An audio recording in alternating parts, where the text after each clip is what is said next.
लक्ष्मी का ध्यान भी, क्योंकि दिवाली आ रही है, वो भी आप अच्छे से ध्यान करने का प्रयास करें।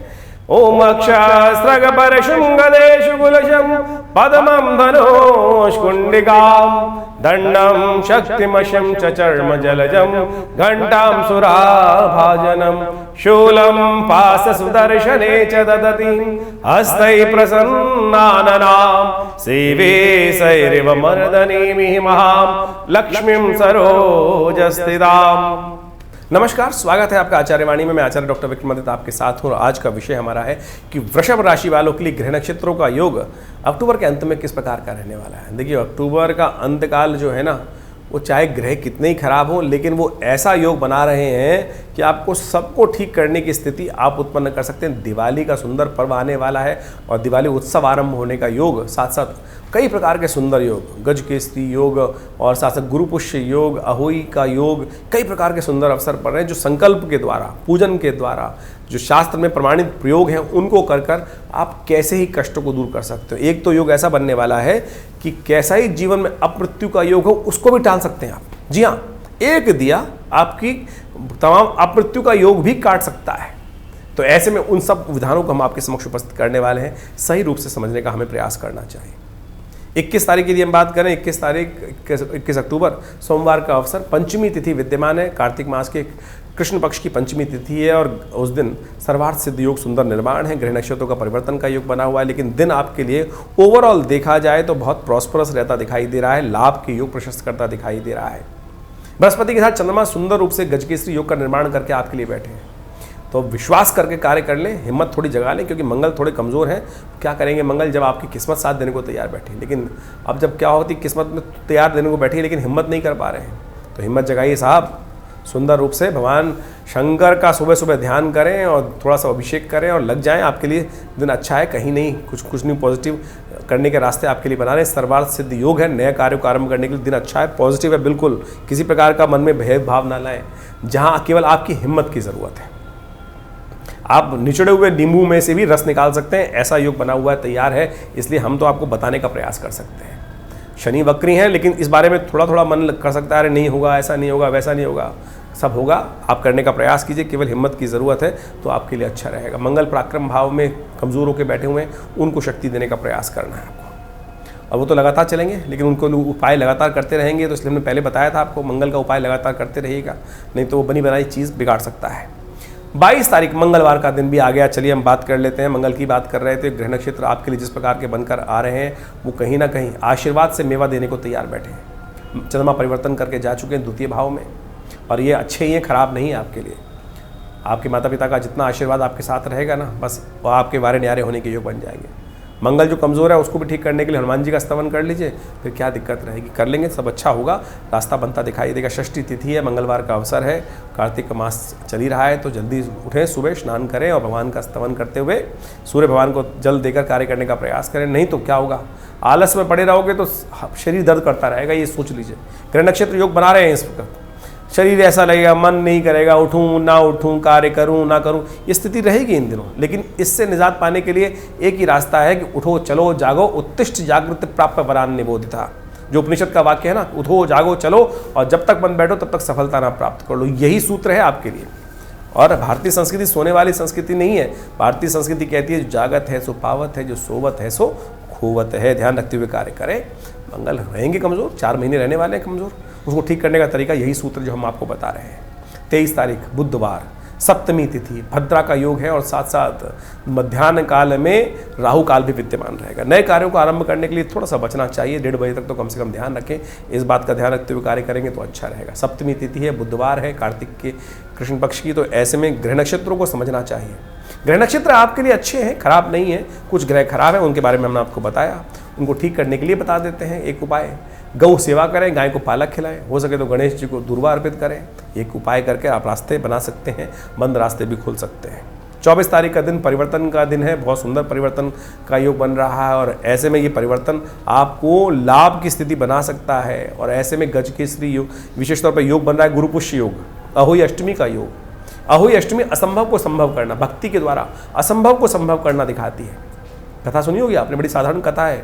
कुमार के घर की कथा आती है, कैसे भगवती की उपासना कर उस जीव तक की, बिल्ली तक की रक्षा कर दी, बच्चों तक की रक्षा कर दी माँ भगवती ने। जब कुछ हमारे हाथ में ना हो ना, छोड़ देना चाहिए भगवती के हाथ में। ये अहोई अष्टमी वही व्रत है कि सब कुछ छोड़ दो, कर्म करते रहो, परमात्मा के हाथ में फल छोड़ दो। वो आपने बैठा है, जजमेंट करेगा सही रूप से आपके फेवर में। वो आपका अहित कभी चाहता ही नहीं। माँ आपका अहित चाहती है कभी? क्या आप सोचो, पिता माता पिता जो होते हैं कभी बच्चे का अहित चाहते हैं? अपराध भी कराएगा और बता भी देगा ना, तो कोशिश करेंगे, प्रयास करेंगे कि भाई कहीं ना कहीं बचाने का प्रयास करो। यही तो भगवती है, माँ की कृपा यही तो है। जाइए अनन्य श्रद्धा के साथ दिल खोलकर पश्चाताप करने का प्रयास कर लीजिए, सब प्रकार से कष्ट दूर करने का योग बन जाएगा। ये अहोई अष्टमी इसी को प्रतिपादित करती है। गुरु पुष्य योग है सुंदर रूप से। ऐसे में नए कार्यों का आरंभ करने के लिए दिन अच्छा दिखाई देता है और बहुत सुंदर ग्रह नक्षत्रों का योग बन रहा है। थोड़ी हिम्मत जगाइए, कार्य करने का प्रयास कीजिए, सब शुभ कर लेंगे आप। 25 तारीख की यदि बात करें, शुक्रवार का अवसर, नवमी तिथि विद्यमान है और ग्रह नक्षत्रों के दृष्टिकोण से आपको थोड़ा सा ध्यान रखना चाहिए कि समय का सदुपयोग हो, समय बेकार ना हो। बातों बातों में समय निकलता चला जाएगा, ऐसे योग बन रहे हैं। लोग बातों बातों में आपका कहीं ना कहीं आपके टाइम को खराब करेंगे, अपने काम निकलवा लेंगे। थोड़ा स्वार्थी बनने की ज़रूरत है, ग्रह नक्षत्र ये दिखा रहे हैं आपके लिए। 26 तारीख का दिन मान कर लीजिए, शनिवार का अवसर, दशमी तिथि विद्यमान है और इस दिन परिवर्तन का योग बन रहा है। सिंह राशि में चंद्रमा का परिवर्तन चतुर्थ भाव में होने के योग बना रहे हैं और साथ साथ बृहस्पति वक्री अवस्था में चलते हुए ये जो है ज्येष्ठा नक्षत्र में प्रवेश कर रहे हैं और यहाँ थोड़े से कष्ट को उत्पन्न करने का योग बनाता दिखाई दे रहा है। ये ग्रह अननेसेसरी बड़ों के साथ कुछ विवाद उत्पन्न हो सकता है, अपने घर के बड़े लोगों के साथ छोटी सी बात पर भी विवाद उत्पन्न हो सकता है। छोटे लोगों के साथ में ऐसा दिखाई देता है कि बड़ों के साथ अधीनस्थ काम करने में दिक्कत आने के योग बन सकते हैं। ध्यान रखते हुए कार्य करने की ज़रूरत है और ऐसे में थोड़े से खर्चे ज़्यादा हो सकते हैं, स्वास्थ्य का भी ध्यान रखने की ज़रूरत है। शनि का उपाय करें, शनि भी इन दिनों वक्री चल रहे हैं। शनिवार का अवसर है, शनि स्तोत्र का पाठ करें, हो सके तो सतनाजे का दान करें, यह आपके लिए अच्छा रहेगा। 27 तारीख का दिन रविवार, एकादशी तिथि, रमा एकादशी का सुंदर योग और इस दिन एक बात का और ध्यान रखिएगा, 26 और 27 में अश्लेषा और मघा नक्षत्र का योग है। जो जातक अश्लेषा और मघा नक्षत्र में जन्म लेते हैं 2 दिनों में, ध्यान रखिएगा उनको मूल शांति अवश्य करानी चाहिए। बहुत सारे लोग इस नक्षत्र में जन्म लेते हैं, बाई चांस ध्यान नहीं रहता है, बचपन में किसी नहीं कराई मूल शांति, अगर नहीं कराई है तो जीवन भर कष्ट भोगना पड़ता है, परिवार को भी स्वयं भी। इसलिए 27 दिन तक कभी भी अगर नहीं कराई है तो मूल शांति अवश्य करा लीजिएगा। ये बहुत विशेष उपाय है, 27 दिन तक मूल जप करते हुए कर लेना चाहिए। ग्रह नक्षत्रों को समझें, आपके लिए जो दिन है थोड़ा सा खर्चे ज़्यादा बढ़ने वाला दिखाई देता है, अननेसेसरी खर्चे थोड़े बढ़ते दिखाई देंगे। उसको ठीक करने के लिए थोड़ा प्रयास करना पड़ेगा, तभी जाकर लाभ के योग बनते दिखाई देंगे। ऐसे में रमा एकादशी है, भगवती सुंदर, ध्यान रखें रविवार के दिन ये योग पड़ रहा है रमा एकादशी का। ऐसे में भगवान सूर्य की सुंदर उपासना करें और साथ साथ महालक्ष्मी की सुंदर स्थापना के रूप में घर में श्री यंत्र स्थापित करें। दिवाली आने वाली है और ऐसे में सिद्ध श्री यंत्र जो है वो विशेष तौर पर स्थापित करना चाहिए। जो श्री सूक्त के मंत्रों से सिद्ध कर बनाए जाते हैं और उनको यदि सिद्ध करके स्थापित कर लें तो बहुत अच्छा रहेगा आपके लिए। हमने विवेकानंद योगाश्रम में सुंदर व्यवस्था करी है कि जो सिद्ध महालक्ष्मी के यंत्र हैं, नाम के द्वारा, आपके गोत्र के द्वारा सिद्ध करके सुंदर व्यवस्था बनाई है, उनको यदि आप प्राप्त करना चाहते हैं तो आश्रम पर संपर्क साध सकते हैं। 28 तारीख की यदि हम बात करें, सोमवार का अवसर, एकादशी और द्वादशी तिथि का योग बन रहा है। कन्या राशि में चंद्रमा का प्रवेश करने का योग बनेगा, उसके कारण से गजकेसरी योग का निर्माण भी हो जाएगा। तो जो कार्य कर रहे हैं उसको पूरी श्रद्धा के साथ करने का प्रयास करें, हिम्मत ना हारें, तो आने वाले 3-4 दिनों में अच्छे से दिवाली के सुंदर योग बनते दिखाई देंगे। दिवाली के जो चाहते हैं ना शुभ लाभ, उनके योग बनते दिखाई दे रहे हैं ग्रह नक्षत्रों के दृष्टिकोण से। 2-3 दिन आपके लिए गजकेसरी योग का सुंदर निर्माण होने की स्थिति बनेगी, इसलिए उसके लिए आपको तटस्थ रूप से कार्य करना पड़ेगा। छोटी छोटी बातों में अननेसेसरी की हिम्मत ना हारें, बस इस बात का ध्यान रखते हुए कार्य करें और थोड़ा आलस को त्यागें। इन दिनों ग्रह नक्षत्र दिखा रहे हैं कि थोड़ा आलस ज़्यादा प्रवृत्त हो रहा है और तो अननेसेसरी उसके कारण से वजन भी बढ़ जाएगा। ये 3-4 महीने जो है ना, अन्य ध्यान रखिएगा, रक्त संबंधित रोग परेशान कर सकते हैं आपको। उसके लिए महामृत्युंजय मंत्र का जप करें, स्वास्थ्य के ध्यान, देवता का ध्यान करें। अभी बहुत बढ़िया तरह से धनतेरस आएगी, उस दिन खास उपाय कर लीजिएगा, वो आपके लिए अच्छा रहेगा। हम बात कर लेते हैं ग्रह नक्षत्रों को समझते हुए 29 तारीख की मंगलवार का अवसर और इस दिन गोवत्स द्वादशी भी है और साथ साथ उस दिन बुध भी परिवर्तन की तरफ जा रहे हैं। बुध भी परिवर्तन कर वृश्चिक राशि में प्रवेश कर जाएंगे, आपके सप्तम भाव में आ जाएंगे और ये आपकी चीज़ों को अच्छे से मैनेज करने के लिए रास्ता लाभ का खोलने की स्थिति बना सकते हैं। बहुत सारी अच्छी स्थिति बन रही है, जहाँ नहीं भी स्थिति थी आप वहाँ भी उस स्थिति को, नेगेटिव को पॉजिटिव करने का वातावरण बना सकते हैं। ये ग्रह नक्षत्र साफ साफ दिखा रहे हैं आपके लिए। गोवत्स द्वादशी है इस दिन और साथ साथ यमदीप दान करने का भी है। दिवाली का सुंदर पर्व शाम के समय से आरंभ हो जाएगा इस बात, क्योंकि त्रयोदशी प्रदोष काल में एक दिन पहले ही विद्यमान हो रही है, तो इस दिन यमदीप दान करना चाहिए। हमने कार्यक्रम के आरंभ में एक सूत्र बताया था आपको कि कैसी भी संसार में हम चाहते हैं कि अपमृत्यु ना हो, हमारा नाम खराब ना हो। यदि ये उपाय इस दिन करने यमदीप दान का, हम पूरी विधान इस कार्यक्रम के अंत में आपको बताने वाले हैं, लेकिन छोटा सा विधान के रूप में उपस्थित कर देते हैं। इस दिन घर के शाम के समय यम दीपदान के लिए एक अन्न की ढेरी के ऊपर चतुर्मुह दीपक प्रज्वलित किया जाता है। 4 मुंह वाला दीपक, अपने पितरों के निमित्त तो यम के निमित्त। उसका पूरा विधान है पूजन करने का, और यदि उसको कर लिया जाए छोटे से प्रोसेस को, तो कहा जाता है कि कैसे भी कष्ट में आपका अपमान नहीं होगा और नज़र इत्यादि बलाएँ इत्यादि सब दूर हो जाएंगी। इस उपाय को अवश्य करना चाहिए ग्रह नक्षत्रों के दृष्टिकोण से। मंगल खराब चल रहा है, प्रदोष का योग है, भौम प्रदोष का योग बना, 15 दिनों में दूसरी बार भौम प्रदोष बन रहा है। प्रकृति तो अपने आप के लिए हमेशा रक्षा करने के लिए तैयार बन रही है, और यही सूक्ष्म गणनाओं को ज्योतिष विज्ञान के माध्यम से जाना जाता है। मंगल को नेगेटिव को पॉजिटिव करने के लिए सुंदर उपाय, सुंदर हनुमान चालीसा का पाठ कर ले शाम के समय, अवश्य सुंदरकांड का पाठ कर लें। अवश्य हो सके तो भगवान शंकर का इच्छुर से अभिषेक कर दीजिए, उनका आशीर्वाद मिल जाएगा ना। कहा जाए प्रदोष काल के अंदर भगवान शिव व पार्वती संसार का भ्रमण करते हैं, और जो उनकी आराधना करते हैं उनके समस्त कष्ट निवारण करने का योग बन जाता है। तो ये सुंदर योग है, इसको जाने मत दीजिएगा, इसका लाभ लेने का आप प्रयास कर लीजिए। 30 तारीख बुधवार का अवसर, त्रयोदशी तिथि है, और इस दिन धनतेरस का सुंदर योग बन रहा है। दिवाली के सुंदर उत्सव का आरंभ का योग बन रहा है। यम दीपदान से दिवाली का उत्सव आरंभ होता है। धन्वंतरी की जयंती से दिवाली का उत्सव आरंभ होता है। धन्वंतरी जयंती, धन त्रयोदशी से बोला जाता है। महालक्ष्मी की सुंदर उपासना, सुंदर आयुष को प्रदान करने वाले देवता धन्वंतरी भगवान का सुंदर पूजन किया जाता है इस ग्रह नक्षत्र के दृष्टिकोण से। योग तो बड़ा सुंदर गज केसरी योग निर्माण है ही सुंदर तरीके से आपकी राशि के दृष्टिकोण से। स्वास्थ्य का भी लाभ प्राप्त करने के लिए अवश्य इस दिन विशेष तौर पर आपको आंवले का दान करना चाहिए, और घर में लक्ष्मी को लाने का प्रयास करना चाहिए। ग्रह नक्षत्र दिखा रहे हैं लक्ष्मी का आगमन होने के सुंदर रास्ते आप बना सकते हैं, इसलिए थोड़ा सा लालच को त्याग कर काम करने का प्रयास करें तो आपके लिए बहुत सुंदर रहेगा। लाभ के योग बनते दिखाई देंगे इस दिन। विशेष तौर पर आप भारतीय संस्कृति आपके दृष्टिकोण से, ग्रह नक्षत्रों के दृष्टिकोण से श्री गणेश, श्री सिद्ध यंत्र, इन सब की महालक्ष्मी के यंत्र की स्थापना करते हुए गौरी गणेश के रूप में विशेष तौर पर आपको दक्षिणावर्ती शंख की स्थापना करनी चाहिए घर के अंदर। तो दक्षिणावर्ती शंख होता है वो साक्षात लक्ष्मी का प्रतीक, साक्षात गणेश का प्रतीक माना जाता है। उसको यदि स्थापित कर लें तो पूरे वर्ष देखिएगा, किसी और चीज़ की आवश्यकता ही नहीं, कृपा से अपने आप ये तंत्र के सुंदर प्रयोग हैं, इनका लाभ आपको मिलने के सुंदर योग बनते रहेंगे। 31 तारीख का दिन वीरवार का दिन है, और इस दिन छोटी दिवाली का सुंदर अवसर है, नरक चतुर्दशी का सुंदर अवसर है, हनुमान जयंती का सुंदर अवसर है। ग्रह परिवर्तन की तरफ जा रहे हैं, और ये परिवर्तन सब कुछ होते हुए भी थोड़ा स्वास्थ्य का ध्यान रखने की जरूरत पड़ेगी, इस बात का ध्यान रखें।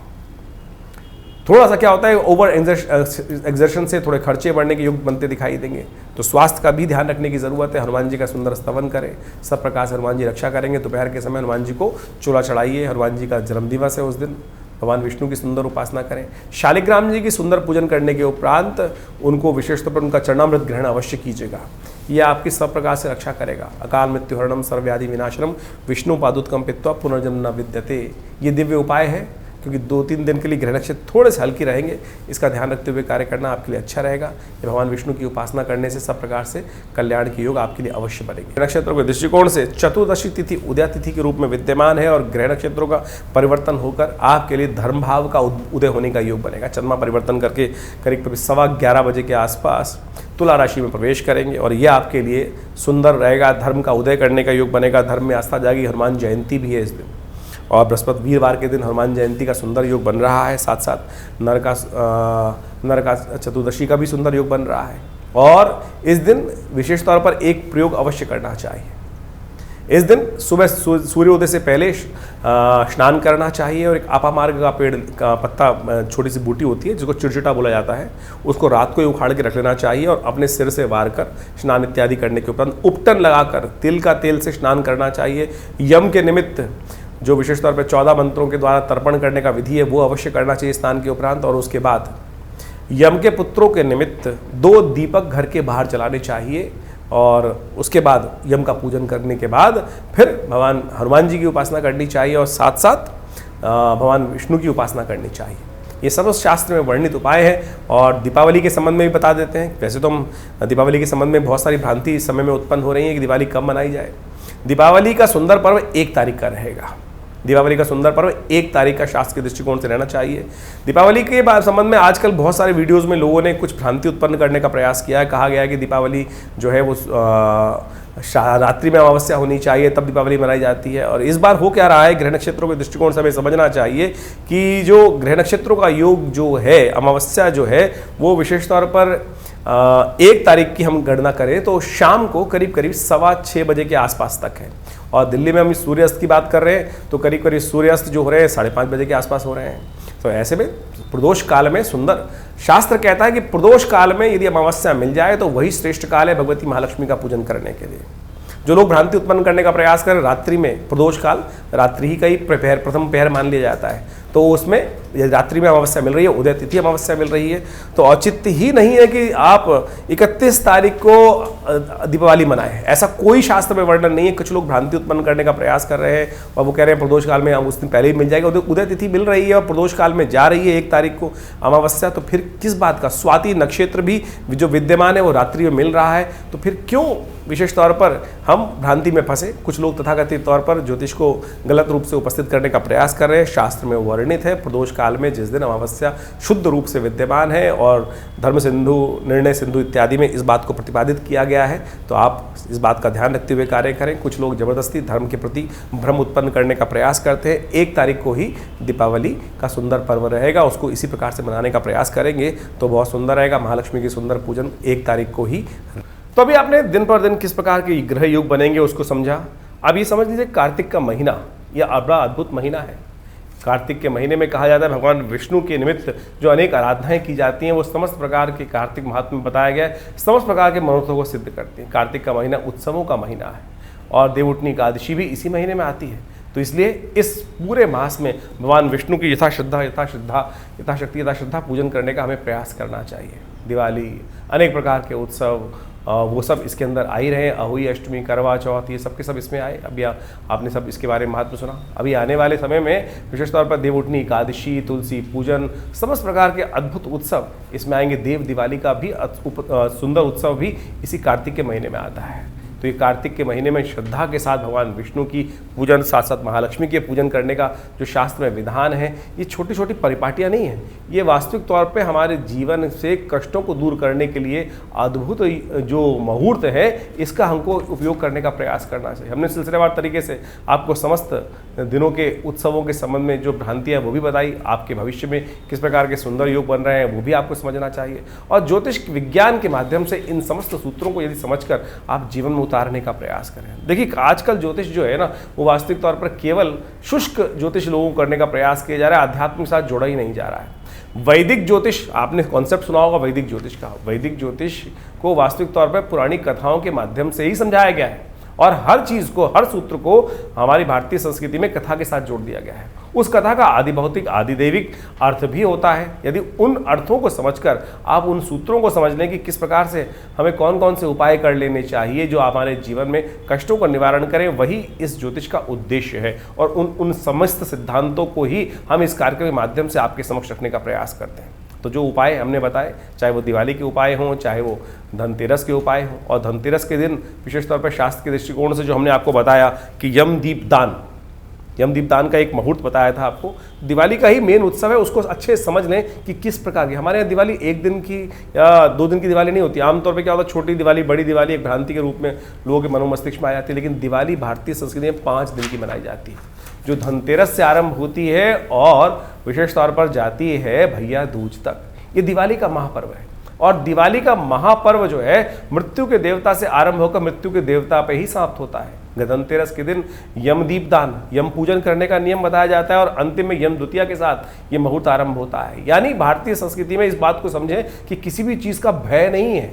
यानी यम का मतलब मृत्यु के देवता, उनके भी पूजन करने का शास्त्र में नियम बताया गया है। और यदि आप यमदीप दान कर लें, कहा जाता है कि 1 वर्ष तक, यानी इस यमदीप दान से अगले यमदीप दान तक, यानी कार्तिक मास के जो कृष्ण पक्ष की त्रयोदशी से लेकर अगले वर्ष की त्रयोदशी, कृष्ण पक्ष की जो कार्तिक की त्रयोदशी तक अपमृत्यु होने के योग नहीं बनेंगे, केवल 1 दीपदान यदि कर लिया जाए। सूत्र भी समझ लीजिए किस प्रकार से शास्त्र के अनुसार से उसको बताया गया है। शास्त्र के 29 तारीख को ये योग हमने जो बताया आपको, उस दिन यम दीपदान का सुंदर मुहूर्त बन रहा है और विशेष तौर पर 29 तारीख से ये आरंभ हो जाएगा, क्योंकि शाम के समय प्रदोष काल में उस दिन त्रयोदशी आ जाएगी, तो उस दिन से ये योग बन के आरंभ हो जाएगा। उस दिन से यदि आप इन उपायों को कर लें तो शास्त्र के दृष्टिकोण समझिएगा अद्भुत रूप से योग बन जाएगा। इस बार दीपावली का जो उत्सव है 29 तारीख से आरंभ हो रहा है। यम दीप दान से उसको करने का प्रयास करना चाहिए। उस दिन 29 तारीख की शाम के समय एक सूत्र समझ लें, एक अद्भुत रूप से क्या शास्त्र बताया गया है कि उस दिन एक दीपक,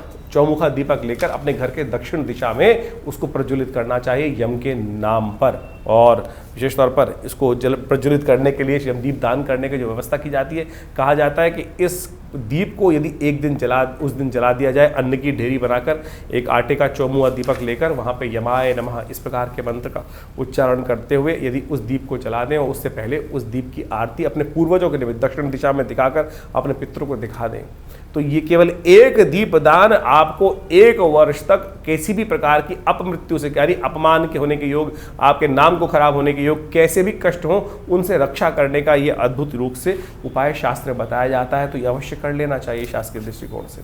और इसके बाद अगले दिन धन्वंतरी भगवान का सुंदर पूजन रहेगा, जो 30 तारीख को रहेगा बुधवार के दिन। जिस प्रकार से हमने आपको बताया भगवान धन्वंतरी कौन? आमतौर पे लोग इस उत्सव को कटोरी लाने का या बर्तन लाने का उत्सव मना लिया है। धन्वंतरी वास्तविक तौर पे अमृत कलश लेकर जो उपस्थित हुए उस सागर मंथन से वो देवता माने जाते हैं। धन्वंतरी आयुर के देवता है, अमृत को प्राप्त कराने वाले देवता है। उनका पूजन करने का शास्त्र में विधान है और वास्तविक तौर पर यदि उनका पूजन रूप से किया जाता है, नहीं तो आज की तारीख में, पुराने ज़माने में धन का जो वास होता था वो बर्तनों में होता था, क्योंकि वो वास जो बर्तनों में होता है वो विशेष तौर पर या तो हमारे चांदी के बर्तन होते थे या विभिन्न समृद्धि के बर्तन होते थे। आज की तारीख में तो लोहे के बर्तन हैं।